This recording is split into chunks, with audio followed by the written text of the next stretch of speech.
అధ్యక్ష, ఇవాళ నేను ఒక ముఖ్యమైన అంశము మీ ద్వారా ప్రభుత్వం దృష్టిని ఆకర్షించదలుచుకున్నాను అధ్యక్ష.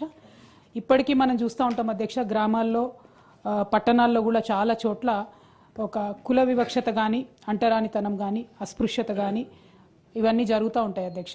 చాలా చోట్లకు మీరు వెళ్ళినట్టయితే చిన్న చిన్న ప్లేసెస్లో ఎవరి గ్లాసును వాళ్ళే కడుక్కోమని చెప్పేటటువంటి పరిస్థితి, 2 గ్లాసుల విధానం అనేది ఇంకా కూడా అన్యాయంగా రాష్ట్రంలో ఉంది అధ్యక్ష. చాలా గ్రామాల్లో చాలా చోట్ల దేవాలయ ప్రవేశాలకు కూడా చాలా మందిని రానివ్వనటువంటి పరిస్థితి ఉంది అధ్యక్ష. ఇవన్నీ నివారించాలని చెప్పి ప్రభుత్వాలుగా మనం సివిల్ రైట్స్ డే అని ఒకటి పెట్టుకున్నాం అధ్యక్ష. ప్రతి నెల లాస్ట్ సండే ఎంఆర్ఓ గారు, తహసీల్దార్ గారు, అట్లానే సాంఘిక సంక్షేమ అధికారి గారు, పోలీస్ ఎస్ఐ గారు వీళ్ళందరూ వెళ్ళి ప్రజల్ని కొద్దిగా చైతన్యపరచాలని సివిల్ రైట్స్ డే అని పెట్టుకున్నాం అధ్యక్ష. ఈ ప్రభుత్వం ఏర్పడ్డట్టు నుంచి ఇప్పటి వరకు ఒక్క నెల కూడా ఎక్కడ కూడా రాష్ట్రంలో సివిల్ రైట్స్ డే అనేది జరుగుతలేదు అధ్యక్ష. కొంచెం సీరియస్గా ఈ అంశాన్ని పరిగణించాలి. ఎందుకంటే ఈ లాస్ట్ 1 ఇయర్లో మనం చూసుకున్నట్టయితే రూరల్ క్రైమ్ కూడా విమెన్ మీద చాలా పెరుగుతున్నటువంటి పరిస్థితి ఉంది అధ్యక్ష. అది వివక్ష కావచ్చు, సెక్యూరిటీ లేకపోవడం కావచ్చు.